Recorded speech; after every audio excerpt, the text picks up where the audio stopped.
ජීවනාත ශුද්ධ දෙවි පියාණන් වහන්සේගේ වචනය ඔබ සමට බෙදාගෙනමිට ලැබුණා වූ මේ අවස්ථාව ගැන ස්වාමින් වහන්සේට ප්‍රශංසා කරනවා. මගේ ප්‍රේමවන්ත සහෝදරයා සහෝදරිය අද දවසේ ස්වාමින් වහන්සේ මට මඟ පෙන්වා විශේෂ මාතෘකාවක් ඔස්සේ ඔබ සමග ස්වාමින් වහන්සේගේ වචනය බෙදා ගන්න. මගේ අද මාතෘකාව ස්වාමිනී ඔබගේ වචනය නිසා. ස්වාමිනී ඔබගේ වචනය නිසා. යේසුස් වහන්සේ මුලින්ම තමුන්ගේ ගෝලයෙන් කැඳවද්දී උන්වහන්සේ විශේෂ දෙයක් උන්වහන්සේගේ ගෝලත්වයට එන අයට උන්වහන්සේ පෙන්වලා දුන්නා. අපි මෞංකාර දෙවියන් වහන්සේ හඳුනනවා නම් උන්වහන්සේගේ පුත්‍ර යේසුස් වහන්සේ පසුපස එනවා නම් දෙවචනය පෙන්눔 කරනවා අපි උන්වහන්සේගේ ගෝලීන් කියලා. ගෝලීන් හැටියට උන්වහන්සේ පසුපස එන්ට අවශ්‍යයි කියලා. එනිසා ගෝලීන් කැඳවද්දී යේසුස් වහන්සේ ඔවුන්ට හාපුරා කියලා ඉස්සල්ලම ඉගැන්වූ විශේෂ කාරණාවක් ගැනයි අද ස්වාමින් වහන්සේ ඔබටත් මටත් මඟ පෙන්වන්නට යන්නේ. අපි බලමු ශුද්ධ බයිබලයේ ලුක්ගේ සුභාරංචියේ 5 වෙනි පදයේ සිට 11 වෙනි පදය දක්වා. ශුද්ධ ලුක් 5:1 සිට 11.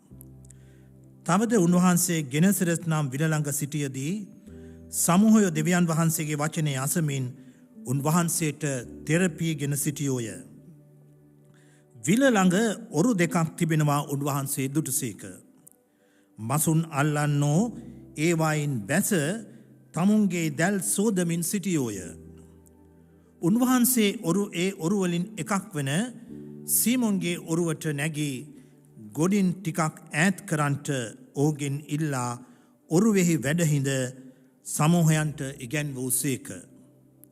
උන්වහන්සේ කතාකොට නිම වූ කල ගැඹුරට ගොස් මසුන් අල්ලන්ට දැල් හෙලාපල්ලායයි සීමොන්ට කීසේක. සීමොන් උත්තර දෙමින් ස්වාමිනී අපි මුළු රාත්‍රියම වෙහෙසෙමුව නමුත් මොකවත් ඇල්ලුවේ නැත. එහෙත් ඔබගේ වචනය නිසා දැල හෙළමී කීවේය. ඔවුන් එසේ කළ විට මසුන් මහත් රාශියක් අසුවිය. ඔවුන්ගේ දැල් එරෙන්ට පටන් ගත්තේය. ඇවිත් තමුන්ට උපකාර කරන්ට අනෙක් ඔරුවෙහි සිටි හවුල්කාරයන්ට ඔහු සංඥා කොළෝය. ඔහු ආකල්හි ගිලෙන තරමට ඔරු දෙකම පුරවා ගත්තෝය. සීමොන් පේතෘසේ දැක ස්වාමිනී මා වෙතින් ගිය මැනව මම පෞකාර මනුෂ්‍යෙක් යයි කීවේය. මක්නිසාද ඔහු සහ ඔහු සමග සියල්ලෝ තමුන් ඇල්ලූ මසුන් රාශිය දැක විස්මපත් වූවෝය. සීමොන්ගේ හවුල්කාර වූ සෙබඳිගේ පුතු යාකොබ්ද යොහන්ද එසේම විස්මපත් වූවෝය. උන්වහන්සේ බය නොවන්න මෙතැන් පටන් නුඹ මනුෂ්‍යයන් අල්ලනවා ඇතැයි සීමොන්ට කීසේක. ඔවුහු තමුන්ගේ ඔරුව ගොඩට ඇද සියල්ල අත්හැර උන්වහන්සේ අනුව ගියෝය. මාගේ ප්‍රේමවන්ත සහෝදරයා සහෝදරිය මේ කිව්වා කොටසේ ලුක්ග සුභාරංචියේ 5 වෙනි පරිච්ඡේදයේ 1 වෙනි පදය මෙසේ සඳහන් කරනවා. උන්වහන්සේ සමග සෙනග තෙරපීගෙන හිටියා කියලා. උන්වහන්සේට තෙරපීගෙන සෙනග සිටියා කියලා. ඇයි යේසුස් වහන්සේ පසුපස ඒ දවස්වල සෙනග තෙරපීගෙන හිටියේ? ඔබට බැලුවොත් පෙනේ ඊට ඉස්සෙල්ලා පද දිහා මේ බයිබල් පදවලට ඉස්සෙල්ලා තිබිච්ච පද දිහා ඔබගේ අවධානය යොමු කරොත් උන්වහන්සේ යක්ෂා වේශ වෙච්චා වූ මිනිසෙන් උන්වහන්සේ පාලනය කළා. ඒ යක්ෂයාගේ නිදහස මිනිසෙන්ට ලබලා දුන්නා. පේතෘස්ගේ නැන්දාම ඇතුළු විවිධ ලෙඩ රෝග වලින් සිටියා වූ මිනිසෙන් උන්වහන්සේ සුවපත් කෙරුවා. 4 වෙනි පරිච්ඡේදයේ 40 වෙනි පදයේ කියන අන්‍යාකාර රෝග ඇත්තා වූ මිනිසෙන් උන්වහන්සේ සුවපත් කරා කියලා. විවිධ ලෙඩ රෝග තිබෙන්නා වූ අය උන්වහන්සේ සුවපත් කරා. ඒ වගේම උන්වහන්සේගේ ඉගැන්වීම බලයෙන් සහ අධිකාරීත්වයෙන් පූර්ණ වෙලා තිබිච්ච නිසා උන්වහන්සේ බලය ඇති මිනිසෙක් හැටියට මිනිස්සු දැක්කා. දෙවියන් වහන්සේගේ පුත්‍ර යේසුස් වහන්සේ දෙවියන් වහන්සේව නියෝජනය කරමින් මේ ලෝකේ කරපු ආ වූ දේවල් මිනිසෙන් දැක්කාම මනුෂ්‍යෝ උන්වහන්සේ පසුපස තෙරපීගෙන ආවා. ඒ වගේම ලූක්ගේ සුභාරංචියේ 4 වෙනි පරිච්ඡේදයේ 41 වෙනි පදයේ මෙසේ කියනවා යක්ෂයෝ ඔබ දෙවියන් වහන්සේගේ පුත්‍රයාණෝය කියා මහත් ශබ්ද පමත්වමින් බොහෝ දෙනෙක්ගෙන් දුරු වුණා කියලා. දෙවියන් වහන්සේගේ විරුද්ධකාරයා වූ යක්ෂයා පවා සාක්ෂි දරනවා යේසුස් ක්‍රිස්තුස් වහන්සේ සැබෑ වූ දෙවියන් වහන්සේගේ පුත්‍රයා බව. ඊට වඩා මොන සාක්ෂිද? මේ ලෝකේ මෞංකාර සර්ව බලධාරී දෙවියන් වහන්සේත් උන්වහන්සේගේ පුත්‍රයා යේසුස් වහන්සේත් කියන්ට යක්ෂයන් පවා සාක්ෂි දරනවා නම් අපිට පේනවා මේ කොටසේ දෙවෙනි පදයට ගියාම උන්වහන්සේ සීමොන් පේතෘස්ගේ ඔරුවට නැගිලා මේ ඔරුව ටිකක් ඈතට ගෙනහිල්ලා සමූහයන් සමග වැඩහිඳ දෙවියන් වහන්සේ ගැන දේව රාජ්‍ය ගැන දේශනා කළා. උන්වහන්සේ ඔරුව ටිකක් ඔබට ඇදලා උන්වහන්සේගේ වචනය ප්‍රකාශ කළා. මගේ ප්‍රේමවන්ත සහෝදරයා සහෝදරිය අපි මේක පින්තූරයක් හැටියට කල්පනා කරලා බැලුවොත් විශාල පණිවිඩයක් අපිට ගන්නට පුළුවන්.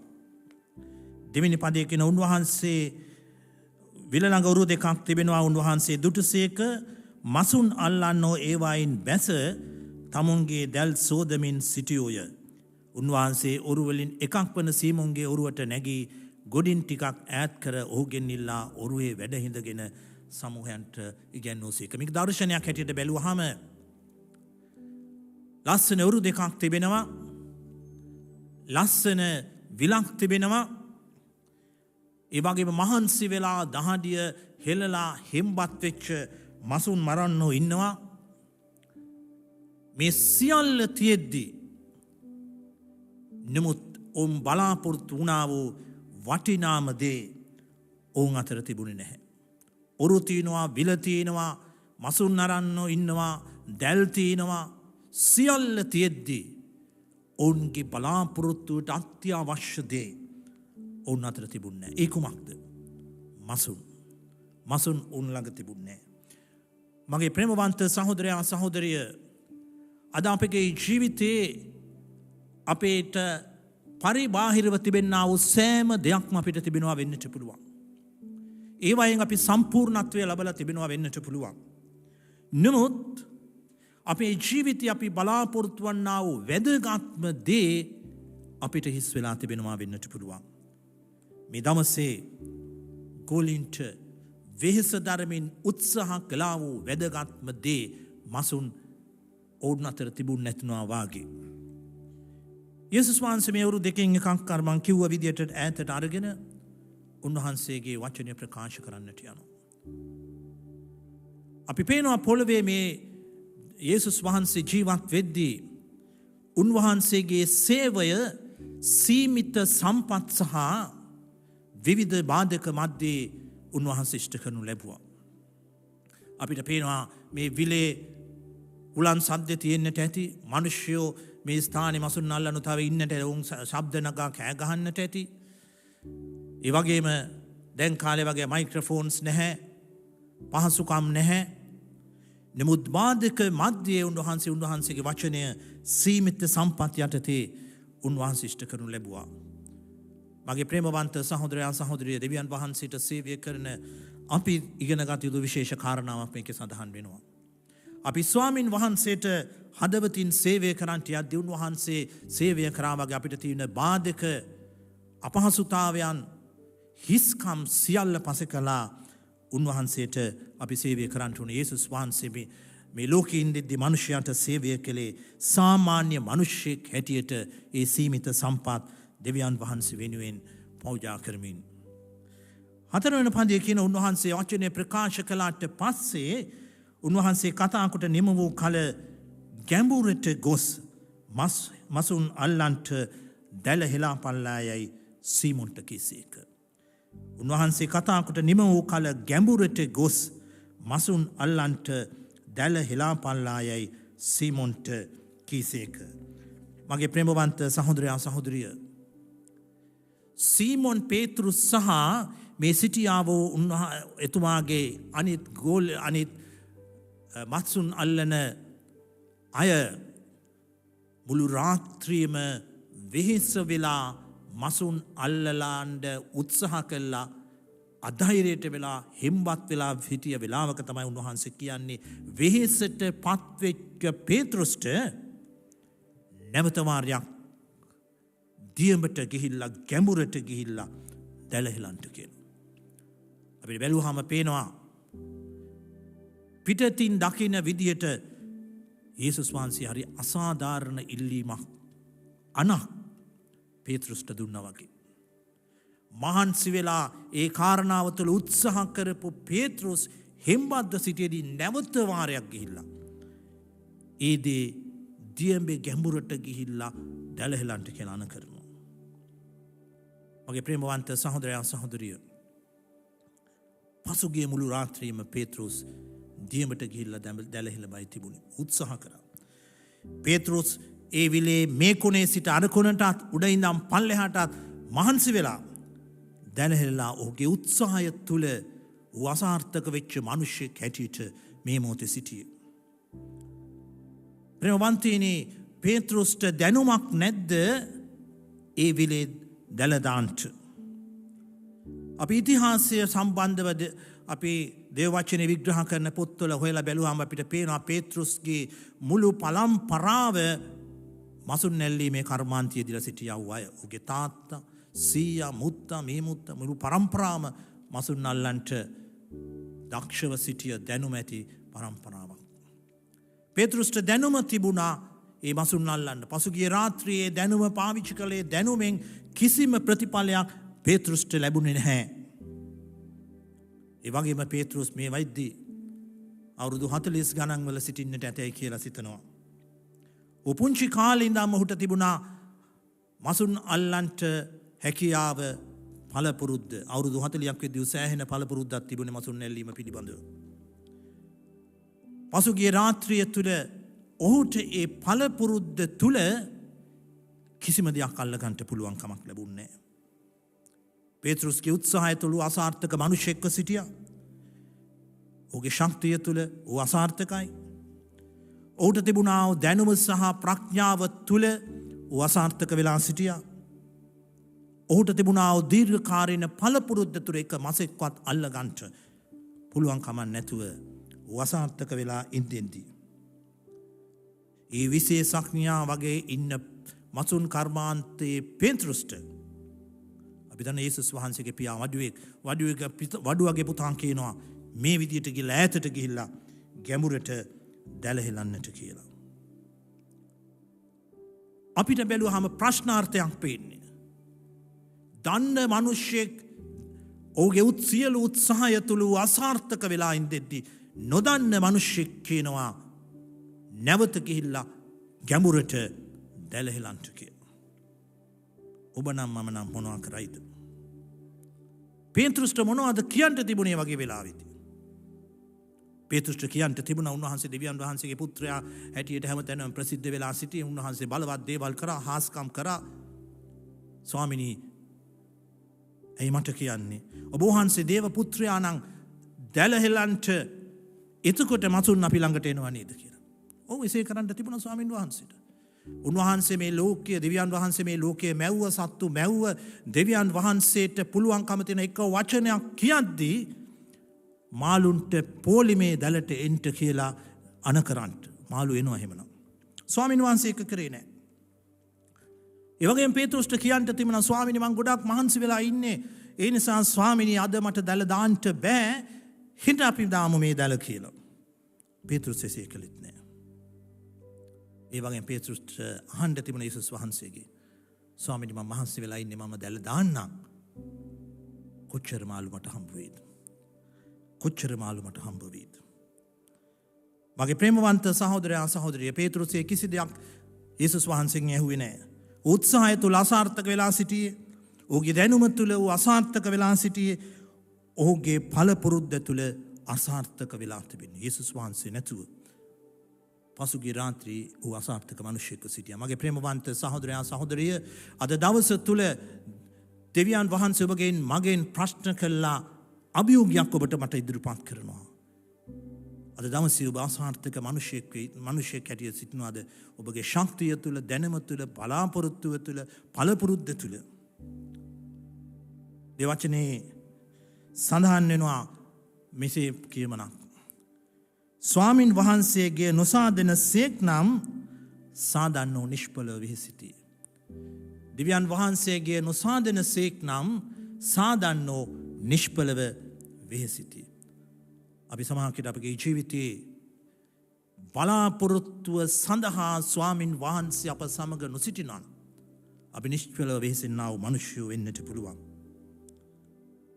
අපිට ඉහළ ශක්තියක් තියනවා වෙන්නට පුළුවන්.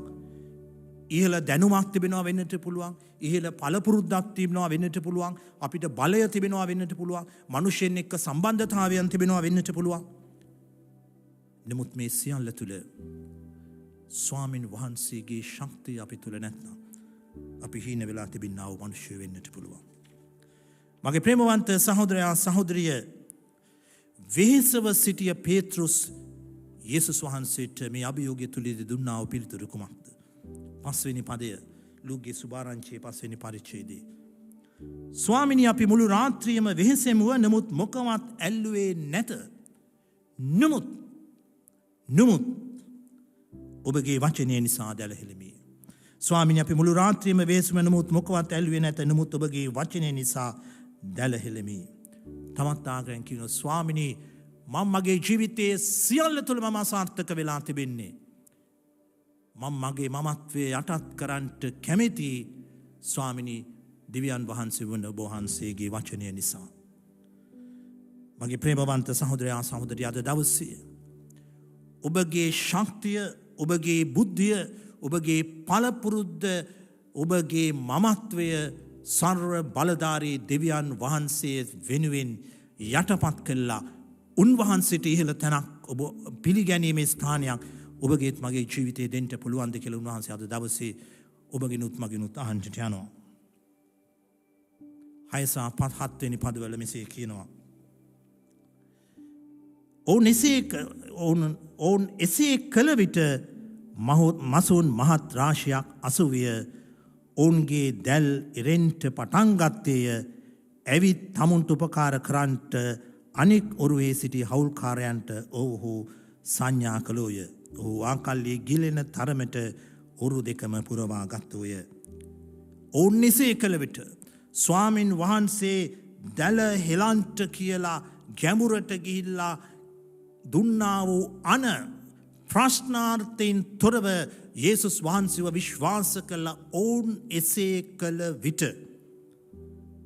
දැල ඉරෙන තරම් මහත් මසුන් රාශියක් ඔවුන්ට හම්බ වුණා. අද දවසේ ඔබත් මමත් සූදානම්ද? පේත්‍රුස් වචන කිසිම විරුද්ධතාවයක්, තැතිගැන්මක් නැතුව යේසුස් වහන්සේගේ වචනයට යටත් කළා. කීකරු වමු ඇතුව ඒ අන ඉෂ්ට කළා වගේ අපගේ ජීවිතයේ ස්වාමින් වහන්සේ කියන දේ ඉෂ්ට කරන්න. පේත්‍රුස්ට මසුන් මහත් රාශියක් හම්බුණා. නිකන් නෙමෙයි, දැල පිරෙන්ට නෙමෙයි, දැල ඉරෙන්ට පේත්‍රුස් ඒ ආශ්චර්යමත් ක්‍රියාව දැක්කා.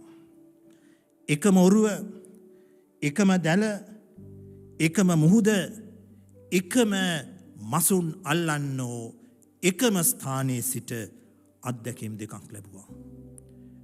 යේසුස් වහන්සේ උන්ගේ ජීවිතයේ නැති අවස්ථාවේදී උන් හිස් මිනිසෙන් බවට පත් වුණා.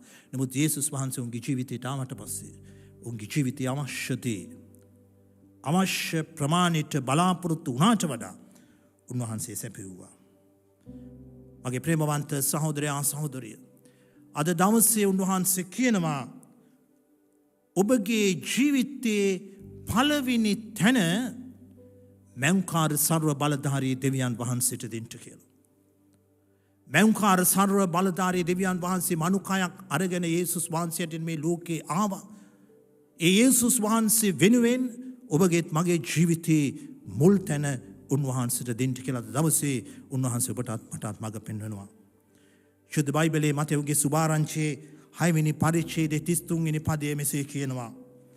පළමු කොට උන්වහන්සේගේ රාජ්‍යයත් උන්වහන්සේගේ ධර්මිෂ්ඨකමත් සොයන්ට එවිට මේ සියල්ල මම දුපිට දෙන්නේ. මේ සියල්ල මම ලන්ටනම් මගේ ජීවිතයේ මේ සියල්ල ලබන්නට නම් සියල්ලෙන් නෙමෙයි අපි පටන් ගන්න ඕනේ. පළමු කොට දෙවියන් වහන්සේගේ රාජ්‍ය සහ උන්වහන්සේගේ ධර්මිෂ්ඨකම තුළ ඇවිදින එක තුලයි. මං කියන්නේ අපේ උන්වහන්සේ පිළිගත්තාම අපිට සියලු දේ ලැබෙනවා කියලා. ස්වාමින් වහන්සේ දන්නවා අපිට අවශ්‍ය දේ අවශ්‍ය වෙලාවට අවශ්‍ය ප්‍රමාණයට දෙන්න. ඒ අවශ්‍ය දේ ස්වාමින් වහන්සේ තුල අපි ලබන්නට නම් අපි යන්නට ඕනේ ඉස්සෙල්ලාම අපගේ අවධානය අවශ්‍ය දේ වෙත නොවේ. ඒ අවශ්‍ය දේ සපයන්නා වූ මෞංකාර සර්ව බලධාරී දෙවියන් වහන්සේ වෙතටයි. අද දවසේක කරන්ට ඔබත් මමත් කැමතිද? ඔබගේත් මගේත් මමත්වය සර්ව බලධාරී දෙවියන් වහන්සේගේ වචනයට කීකරුකමට යටත් කරන්නට කැමතිද? මසුන් මහත් රාශියක් පේතුරුස් සහ ඔහුගේ සගයින් හැටියට හිටිය මසුන් අල්ලන්න නොදැක්කා. දැන් මේ මසුන් රාශිය දැක්කහම පේතුරුස්ට මොකක්ද හිතෙන්න පුළුවන්? පේතුරුස් ඔබ මගේ මිනිස්සෙක් නම් පේතුරුස්ට මොනවද හිතෙන්න පුළුවන්? මට හිතෙන දේ මම ඔබට ඉදිරිපත් කරන්නට කැමතියි. මට හිතෙයි මේ මසුන් ඔක්කොම විකුණලා මට කීයක් ගන්න පුළුවන් වෙයි. තෝරගේ ගාන මෙච්චරයි, පරාගේ ගාන මෙච්චරයි, සාලයා මෙච්චරයි ගණන් හදලා බලයි. කොච්චර මුදලක් මට ලැබෙනවද කියලා. මම හිතයි නැත්තම් පේතුරුස් හිතයි ස්වාමිනී අද දවසේ ගොඩක් මසුන් මට ලැබුණා. අනේ ස්වාමිනී හෙට දවසේ රාත්‍රියේ එන්ට මේ දලදාන්න වහන්සේ සමග හිටත් මට මසුන් රාශියක් අරගෙන සාර්ථකත්වය ලබන්නට කියලා. පේතුරුස් හිතයි මත්ස්‍ය කර්මාන්තය තරම් ලාභදායී තව කර්මාන්තයක් නෑ ස්වාමින් වහන්සේත් එක්ක කරත්. ඒ නිසා මේ කර්මාන්තය මම කරගෙන යනවා කියලා. අපි අල්ලාගත යුතු ස්ථානය මේකයි. මේ කිසි දෙයක් පේතුරුස් මසුන් එතන හිටියේ මසුන් රාශිය දැකලා ඒ මසුන් දිරාපත් වෙන කුණු වෙන මසුන් රාශිය දිසා නෙවෙයි පේතුරුස්ගේ බලාපොරොත්තුව තිබුණේ. ඒ මසුන් රාශියට ඊට එහා දෙයක් පේතුරුස් දැක්කා. පේතුරුස් දැක්කා ඒ මසුන් රාශිය උට සම්බවෙන්ට පාදක වෙච්ච ඉදිරියේ ඇති බලය දෙවියන් වහන්සේව. නැත්තම් මේ මසුන් රාශිය තමාට දුන් දෙවියන් වහන්සේ දෙස පේතුරුස් බැලුවා. එසේත් නැත්තම් මසුන් රාශිය දෙක දිහා බලලා පේතුරුස් දෙවියන් වහන්සේව අමතක කරේ නැහැ. උදකින්නවා දෙවියන් වහන්සේගේ බලය. 8 වෙනි පදයේ කියන සීමොන් පේතුරුසේ දැක යේසුස් වහන්සේගේ දන ළඟ වැටි මා වෙතින් ගිය මැනව මම පෞකාර මිනිසෙක් කිය. මසුන් රාශිය දැක්කට පස්සේ පේතුරුස් දකින්නේ උන්වහන්සේ පේතුරුස් තුළ තිබුණා වූ පෞකාර ස්වභාවය, හිස් ස්වභාවය, මනුෂ්‍ය ස්වභාවය. මං වගේ හිස්වච්ච මිනිසෙක් ශුද්ධ වූ ඔබ වහන්සේ ළඟ සිටිය යුතු නෑ. ඔබ වහන්සේ ශුද්ධයි. ඔබ වහන්සේ දෙවියන් වහන්සේ. මේ වගේ හාස්කමක් වෙන කෙනෙක්ට කරන්න බෑ. ඔබ වහන්සේ දේව පුත්‍රයාණන්. ඒ දේව පුත්‍රයාණන් මැද්දේ මම දිරාපච්ච මිනිසෙක් කියලා පේතුරුස් දැකලා පේතුරුස් දන ළඟ වැටිලා කියනවා යේසුස් වහන්සේට මගෙන් ඉවත් වෙන්න මම පෞකාර මිනිසෙක් කියලා. පේතුරුස් දකිනවා ස්වාමින් වහන්සේට සබහාදහම කෙරේ තිබෙන බලය, උන්වහන්සේගේ දෙවිකම, උන්වහන්සේගේ අධිකාරීත්වය, උන්වහන්සේ සැබෑ දෙවියන් වහන්සේ බව දකිනවා. මගේ ප්‍රේමවන්ත සහෝදරයා සහෝදරිය අද දවසේ අපි ස්වාමින් වහන්සේට යටත් වෙන ස්වාමින් වහන්සේ බොහෝ දේ අපගේ ජීවිතේ සම්පූර්ණ කරන්නට යනවා. අපිට ආශිර්වාද කරන්නට යනවා. නමුත් අපිට වරදින දේ ඒ ආශිර්වාදවලට උල්පත වූ දෙවියන් වහන්සේව ආශිර්වාද ඉදිරියේ අමතක කරන එකයි මිනිස්සු. අද ලෝකේ මිනිස්සු ආශිර්වාදය අල්ලලා ඒ ආශිර්වාදයට පාදක වෙච්ච සැපියුම් කරුවාණන් වන මැවුම්කාරයාණන් ඒත්තු ගන්නන්ට උත්සාහ කරන්නේ. ඒ සැපියුම් කරුවාණන් ඉදිරියේ අපේ තිබෙන පාපිෂ්ඨ ස්වභාවය කොමක්ද කියලා ඒක නිවැරදි කරගන්නට උත්සාහ කරන්නේ නැහැ. ස්වාමින් වහන්සේ ඔබට මට අද දවසේ කතා කරලා කියනවා. ඔබගේ උත්සාහය, ඔබගේ ශක්තිය, ඔබගේ බලය, ඔබගේ පළපුරුද්ද, ඔබගේ දැනුමට එහා සිටින්නා වූ විශ්වයේ මැවුම්කාර සර්ව බලධාරී දෙවියන් වහන්සේට ඔබගේ මමත්වය යටත් කරන්න. උන්වහන්සේගේ අනට ඔබගේ ජීවිතය යට කරන්න. ඊට පස්සේ ඔබගේ ජීවිතය කරන්ට යන්න දේ මම බලා ගන්නවා කියලා. පළමු කොට උන්වහන්සේගේ රාජ්‍යයත් උන්වහන්සේගේ ධර්මිෂ්ඨකමත් සොයන්න එවිට මේ සියල්ල මම නුඹට දෙනවායි කියලා. දේ වචනේ අපි දකිනවා පේත්‍රුස් පේත්‍රුස් එසේ කළ විට මසුන් මහත් රාශියක් හමු වේ කියලා. අද දවසේ ඔබත් මම කැමැද ස්වාමීන් වහන්සේ ඉදිරියේ ඒ යටත්කමේ ආත්මය ඇතුව ඔබගේත් මගේ ජීවිතයේ මුල් තැන සර්ව බලධාරී දෙවියන් වහන්සේට දෙන්නට. අපිට පේනවා මේ කොටසේ අන්තිමට ආවහම ඔහු තමුන්ගේ ඔරුගොඩට ඇද සියල්ල අත්හැර උන්වහන්සේ අනුව ගියා කියලා. සියල්ලට වඩා මැවුම්කාර දෙවියන් වහන්සේට ඔබගේත් මගේ ජීවිතය දීලා ඔබගේත් මගේ ජීවිතයේ ස්වාමින් වහන්සේගේ ගමන් මාර්ගය යන්නට උන්වහන්සේ සමග සූදානම්ද. එසේ කරන්ට ස්වාමින් වහන්සේ ඔබටත් මටත් අතිමහත්සේ ආශිර්වාද කරන සේක්වා අපි ආඥා කරමු. ජීවමාන සර්ව බලධාරී දෙවියන් වහන්සේ අපි අපගේ ජීවිතයේ විවිධ තැන්වල වෙහෙස වෙලා මහන්සි වෙලා අවශ්‍ය දේ නැතිව හිස් වෙච්ච මිනිස්සු හැටියට ඉන්නවා ස්වාමිනී. අපි මෙතේ කල්පනා කරේ අපගේ ශක්තිය තුල අපිට සියල්ල කරන්න පුළුවන් කියලා. නමුත් ස්වාමිනී සියල්ලට උල්පත ඔබ වහන්සේ. අද දවසේ ස්වාමිනී ඔබ වහන්සේට යටත් වෙලා ඔබ වහන්සේගේ වචනයට යටත් වෙලා අපගේ ජීවිතය ඔබ වහන්සේට බාර දෙන්නට අපගේ ජීවිතයේ සියලු තීරණවලදී ඔබ වහන්සේට මුල් තැන දෙන්න ඔබ වහන්සේගේ මඟ පෙන්වීම සොයලා ඔබ වහන්සේගේ බලය ශක්තිය සැපයුම අපිට ලබා ගන්නා පිණිස ඔබ වහන්සේ අපගේ හදවත් යුක්ත කරන්න. ඒක අමාරු දෙයක් වෙන්නට පුළුවන්. ඒක අපේ මොලෙන් හිතන්ට බැරි දෙයක් වෙන්නට පුළුවන්. නමුත් ස්වාමීන් වහන්සේ හිතන්ට බැරි දේ තුල මහත් දේ අපගේ ජීවිතේ මගේ ජීවිතේ කරන්න පුළුවන් තැනන් වහන්සේ. ස්වාමීන් වහන්සේ අතට අපි බාර වෙනවා. යේසුස් ක්‍රිස්තුස් වහන්සේගේ ප්‍රේමවන්ත වූ බලවන්ත වූ නාමය නිසායි. ආමෙන්.